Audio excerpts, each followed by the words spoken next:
दोस्तों 60 साल की उम्र में पहुंचते ही शरीर की ज़रूरतें बदलने लगती है। ऐसे में केवल यह मान लेना कि रोज 8 ग्लास पानी पी लिया और सेहत सुरक्षित हो गई, सिर्फ इतना काफ़ी नहीं होगा। पानी शरीर में नमी बनाए रखने के लिए ज़रूरी है, लेकिन बढ़ती उम्र में नसों की अच्छी सेहत के लिए इतना ही काफ़ी नहीं होता। बेहतर रक्त प्रवाह, नसों की सेहत और दिल तक खून की सही आवाजाही बनाए रखने के लिए कुछ चीज़ें बहुत महत्वपूर्ण होती है। अच्छी बात यह है कि इसके लिए आपको कहीं दूर जाने की ज़रूरत नहीं है। कुछ उपयोगी चीज़ें आपके घर की रसोई में मौजूद हैं, जिन्हें आप सुबह के पानी के साथ इस्तेमाल कर सकते हैं। दरअसल 60 की उम्र के बाद शरीर के अंदर कई बदलाव चुपचाप शुरू हो जाते हैं। रक्त वाहिकाएं धीरे धीरे मोटी हो सकती है, उनके भीतर खून गुजरने की जगह कम होने लगती है और यही स्थिति आगे चलकर परेशानी पैदा कर सकती है। सबसे बड़ी समस्या यह है कि शुरुआत में इंसान को इसका अंदाजा तक नहीं होता। जब शरीर साफ संकेत देना शुरू करता है, तब तक मामला काफी बढ़ चुका होता है और इसका असर हमारे शरीर में होने वाले कई बदलाव में दिखाई देता है, जैसे कि ब्लड प्रेशर का बढ़ जाना, हाथ पैर का ठंडा महसूस होना, बिना ज्यादा काम किए थक जाना और रात भर सोने के बावजूद शरीर को पूरा आराम न मिलना। इसके अलावा चिंता की एक सबसे बड़ी वजह यह है कि बढ़ती उम्र में साइलेंट हार्ट अटैक का भी खतरा बढ़ जाता है, यानी कि कई बार गंभीर समस्याएं बिना चेतावनी के सामने आ सकती है। लेकिन इसके लिए आपको घबराने की बिल्कुल भी जरूरत नहीं है। इस वीडियो में हम ऐसी 5 घरेलू चीजों के बारे में बात करेंगे, जिन्हें अगर आपने सुबह गुनगुने पानी के साथ लेना शुरू कर दिया, तो यह पानी आपके नसों की सेहत तथा बेहतर ब्लड सर्कुलेशन को सपोर्ट करने में मदद करेगा और इस तरह के होने वाले खतरे को कई प्रतिशत तक कम कर देगा। और तो और कुछ केसेस में आपकी नसों की सेहत को रिवर्स भी कर सकती है। तो शुरू करते हैं नंबर 5 से। और यह एक ऐसी चीज है जो सबसे ज्यादा मामूली तो दिखती है, लेकिन हार्ट स्पेशलिस्ट इसे सबसे पहले रिकमेंडेड करते हैं। जी हाँ, हम बात कर रहे हैं अदरक की। अदरक के अंदर जिंजरोल्स और शोगोल्स नाम के दो प्रमुख कंपाउंड पाए जाते हैं। ऐसा माना जाता है कि यह तत्व ब्लड फ्लो को बेहतर बनाए रखने में और नसों में जमा फ्लैक के असर को कम करने में मदद कर सकते हैं। साथ ही यह प्राकृतिक रूप से खून के गाढ़ेपन को भी कम कर देते हैं। उम्र 60 के पार जाने के बाद कई लोगों की नसों में सख्ती और जकड़न बढ़ने लगती है। ऐसी स्थिति में अदरक रक्त के प्रवाह को बेहतर रखने में सहायक होता है। यह ब्लड विस्कोसिटी यानी कि खून के गाढ़ेपन को कम करने में मदद करता है और एलडीएल यानी कि खराब कोलेस्ट्रॉल को नियंत्रित रखने में भी सहायक माना जाता है। यही एलडीएल नसों में जमा होकर ब्लॉकेज की बड़ी वजह बन सकता है। इसे लेने का तरीका बहुत आसान है। लगभग आधा इंच ताजा अदरक ले, उसे हल्का कूटे और 2 गिलास पानी में डालकर करीब 10 मिनट तक उबाले।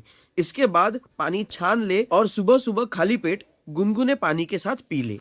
और अगर आप खाली पेट से पहले कोई दूसरी चीज लेते हैं, तो सुबह इसे पीना अगर संभव नहीं है, तो ताजा अदरक का छोटा सा टुकड़ा अपनी चाय में डालकर नाश्ते के समय भी ले सकते हैं। लेकिन यहाँ एक जरूरी सावधानी है। अगर आप खून पतला करने वाली दवाइयाँ यानी कि ब्लड थिनर्स लेते हैं, तो अदरक का नियमित सेवन शुरू करने से पहले अपने डॉक्टर से जरूर पूछें। इसी तरह अगर आपकी कोई सर्जरी होने वाली है, तो लगभग 2 हफ्ते पहले से ही अदरक का सेवन करना बंद कर दे। कारण यह है कि अदरक खून जमने वाली प्रक्रिया को प्रभावित कर सकता है, जिससे ऑपरेशन के दौरान या ब्लड में ब्लीडिंग का खतरा बढ़ सकता है। यही सावधानी ब्लड थिनर दवाइयाँ लेने वालों के लिए भी जरूरी है। अब बात करते हैं चौथी चीज की, जो शायद आपके घर में रोज इस्तेमाल होती है और चाय में भी डाली जाती है।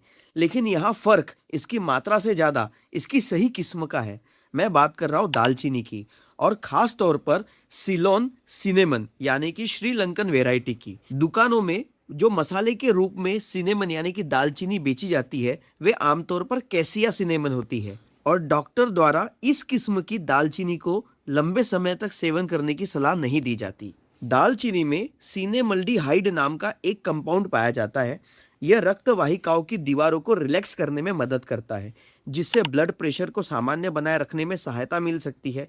इसके अलावा दालचीनी ब्लड शुगर को कंट्रोल रखने में भी मददगार मानी जाती है, क्योंकि बढ़ी हुई शुगर 60 की उम्र के बाद नसों के लिए बड़ी परेशानी बन सकती है। इतना ही नहीं, दालचीनी ट्राइग्लिसराइड को कम करने की भी सहायक मानी जाती है। बढ़ती उम्र में नसों के अंदर कोलेस्ट्रॉल जमा होने की प्रक्रिया तेज हो सकती है और दालचीनी इस प्रक्रिया की रफ्तार को धीमा करने में मदद कर सकती है। यानी कि एक छोटी सी चीज से कई तरीके के फायदे मिल सकते हैं और इसे लेना भी काफी आसान है। इसके लिए आधा चम्मच सीलोन दालचीनी पाउडर यानी कि श्रीलंकन दालचीनी गुनगुने पानी के साथ मिलाकर सुबह पी सकते हैं। दूसरा तरीका यह है कि दालचीनी की एक छोटी स्टिक चाय में डालकर उबाल ले, चाहे तो इसे शहद के साथ मिलाकर भी लिया जा सकता है। लेकिन एक बात जरूर याद रखें, जहां तक संभव हो सिलोन सिनेमन का ही चुनाव करें, कैसिया सिनेमन का नहीं, क्योंकि कैसिया सिनेमन का लंबे समय तक लगातार सेवन करने से लीवर के लिए नुकसानदायक हो सकता है। और अगर आप डायबिटिक की दवा लेते हैं तो दालचीनी को नियमित रूप से शुरू करने से पहले डॉक्टर से सलाह जरूर लें। वजह यह है कि आप जो दवा ले रहे हैं वह ब्लड शुगर को कम कर रही है और दालचीनी भी शुगर के स्तर को नीचे ले जा सकती है।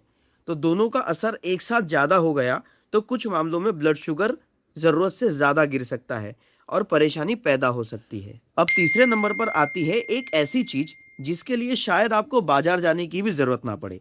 बहुत संभव है कि यह इस समय आपकी रसोई में ही मौजूद हो। मैं बात कर रहा हूँ नींबू की। नींबू को आमतौर पर लोग सिर्फ स्वाद के लिए इस्तेमाल करते हैं, लेकिन इसमें मौजूद विटामिन सी नसों की अंदरूनी परत यानी कि एंडोथेलियल सेल्स की सेहत के लिए महत्वपूर्ण मानी जाती है। यही वह अंदरूनी परत है जहां नुकसान की शुरुआत सबसे पहले हो सकती है। इसके अलावा नींबू में फ्लेवोनाइड्स भी पाए जाते हैं जो धमनियों की बढ़ती सख्त को कम करने में मदद कर सकते हैं। साथ ही इसमें पोटेशियम भी मौजूद होता है। पोटेशियम शरीर में सोडियम के प्रभाव को संतुलन करने में मदद करता है, जिससे ब्लड प्रेशर को सामान्य बनाए रखने में सहायता मिल सकती है। इसे अपनी दिनचर्या में शामिल करना बेहद आसान है। सुबह आधा नींबू एक गिलास गुनगुने पानी में निचोड़ ले और पी ले।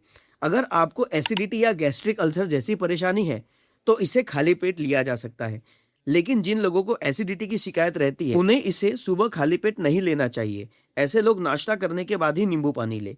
और एक बात खास ध्यान रखें, इसके लिए ठंडे पानी की जगह गुनगुना पानी ही इस्तेमाल करें ताकि शरीर इसे बेहतर तरीके से अवशोषित कर सके। दूसरे नंबर पर है लहसुन। लहसुन में एलिसिन नाम का एक कंपाउंड पाया जाता है जिसे नेचुरल वैसोडाइलेटर माना जाता है। आसान भाषा में समझे तो यह नसों को रिलैक्स करने और उनको फैलने में मदद करता है। इससे ब्लड सर्कुलेशन बेहतर हो सकता है और ब्लड प्रेशर को कंट्रोल रखने की सहायता मिल सकती है। लहसुन की खासियत यही खत्म नहीं होती, यह फ्लैग बनाने की प्रक्रिया को रोकने और खून में क्लॉट बनने की प्रवृत्ति को कम करने में भी मददगार साबित होता है। आयुर्वेद में भी लहसुन को विशेष महत्व दिया गया है। साथ ही लहसुन आपकी दिल की सेहत के लिए भी बहुत ज़्यादा फायदेमंद होता है। इसे लेने का तरीका बहुत आसान है। सुबह खाली पेट 1 या 2 कच्ची लहसुन की कलियां चबाकर खा सकते हैं। अगर चबाना मुश्किल लगे तो उन्हें काट कर या कुचल कर भी लिया जा सकता है। इसके बाद 1 गिलास गुनगुना पानी पी ले। लेकिन यह तरीका बहुत मायने रखता है। लहसुन को काटते या कुचलते ही तुरंत न खाएं। पहले इसे लगभग 10 मिनट के लिए छोड़ दे और उसके बाद सेवन करें। ऐसा इसलिए किया जाता है क्योंकि एलिसिन वाला कंपाउंड हवा के संपर्क में आने के बाद सक्रिय होता है। थोड़ी देर रखने से यह प्रक्रिया पूरी होने का समय मिल जाता है। अगर कच्चे लहसुन का तेज स्वाद आपको परेशान करता है तो इसे नींबू या शहद के साथ लिया जा सकता है। इससे इसका तीखापन कुछ हद तक कम महसूस होता है। सावधानी की बात भी उतनी ही ज़रूरी है। अगर आप ब्लड थिनर या ब्लड प्रेशर की दवाइयाँ लेते हैं तो लहसुन को नियमित रूप से शुरू करने से पहले डॉक्टर से ज़रूर पूछें, क्योंकि एलिसिन इस दवा के असर को बढ़ा सकता है। किसी सर्जरी के लगभग 2 हफ्ते पहले इसका सेवन रोक देना चाहिए।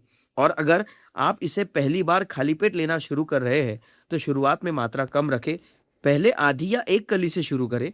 जब शरीर को कोई परेशानी ना हो और यह आपको ठीक लगे तभी धीरे धीरे 1 से 2 कलियों तक बढ़ाएं। और अब बारी है नंबर 1 की, उस चीज की जिसे आज मॉडर्न साइंस ने भी प्रूवन साबित किया है। हम बात कर रहे हैं अर्जुन की छाल, जिसका वैज्ञानिक नेम है टर्मेनेलिया अर्जुना। अर्जुन की छाल का इस्तेमाल कोई आज से नहीं हो रहा है। यह हजारों साल पुराना नुस्खा है और आज इस पर बड़े बड़े संस्थानों में भी रिसर्च की जा चुकी है। इसमें अर्जुनोलिक एसिड नाम का कंपाउंड पाया जाता है जो मायोकार्डियल सेल्स यानी कि दिल की मांसपेशियों को मजबूती देने में मदद करता है। नसों के मामले में भी इसे खास माना जाता है। बढ़ती उम्र में जब आर्टरी की दीवारें सख्त होने लगती है तो अर्जुन की छाल उनकी इलास्टिसिटी यानी कि लचीलेपन को सपोर्ट करने में मदद कर सकती है। अब सवाल यह है कि इसे लेना कैसे है। 1 चम्मच अर्जुन की छाल का पाउडर ले। इसे 2 गिलास पानी में डालकर करीब 15 मिनट तक उबाले, फिर छान ले और सुबह गुनगुना करके खाली पेट पी सकते हैं। अगर पानी वाला तरीका पसंद नहीं है तो इसे कम फैट वाले दूध में उबाल कर भी लिया जा सकता है। इसे अर्जुन क्षीरपाक कहा जाता है। दूध के साथ लेने वाले लोग इसे रात के समय ले सकते हैं। इसके अलावा बाजार में अर्जुना रिस्ट नाम से इसका एक सिरप भी मिलता है। अगर चाहे तो आप उस विकल्प का भी इस्तेमाल कर सकते हैं। तो दोस्तों, ये थी वे 5 चीजें जो आपकी नसों की सेहत के लिए बहुत भरोसेमंद मानी जाती है। लेकिन अब एक ऐसा नियम समझ लीजिए जो इन आदतों के साथ जुड़ जाए तो फायदा और बेहतर हो सकता है।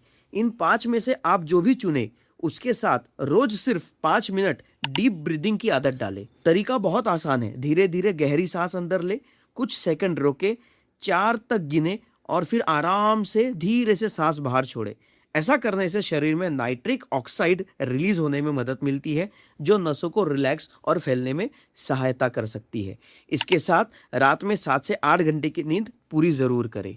इसके साथ साथ 3 आदतें बदल दीजिए। पहली, सुबह आंख खुलते ही खाली पेट चाय पीना। दूसरी, जरूरत से ज्यादा नमक खाना। और तीसरी, घंटों तक एक ही जगह बैठे रहना। तो आप इसमें से कौन सा नुस्खा अपनाना पसंद करेंगे और इसकी शुरुआत कब से करेंगे, कमेंट में जरूर लिखें। अगर आज के वीडियो में आपको कुछ नया सीखने को मिला हो तो वीडियो को लाइक जरूर करें। इसे अपने परिवार या उन बुजुर्गों तक शेयर करें जिन्हें ब्लड प्रेशर या दिल से जुड़ी परेशानी रहती है। और अगर आप चैनल में पहली बार है तो चैनल को सब्सक्राइब करके बेल आइकॉन को जरूर दबा दें ताकि आगे आने वाली वीडियो की जानकारी आपको सबसे पहले मिल सके। फिर मुलाकात होगी एक नई और काम की वीडियो के साथ। तब तक अपना ख्याल रखिए, खुश रहिए, मुस्कुराते रहिए और हर दिन कुछ नया सीखते रहिए ताकि सेहत आपका लंबे समय तक साथ देती रहे। धन्यवाद।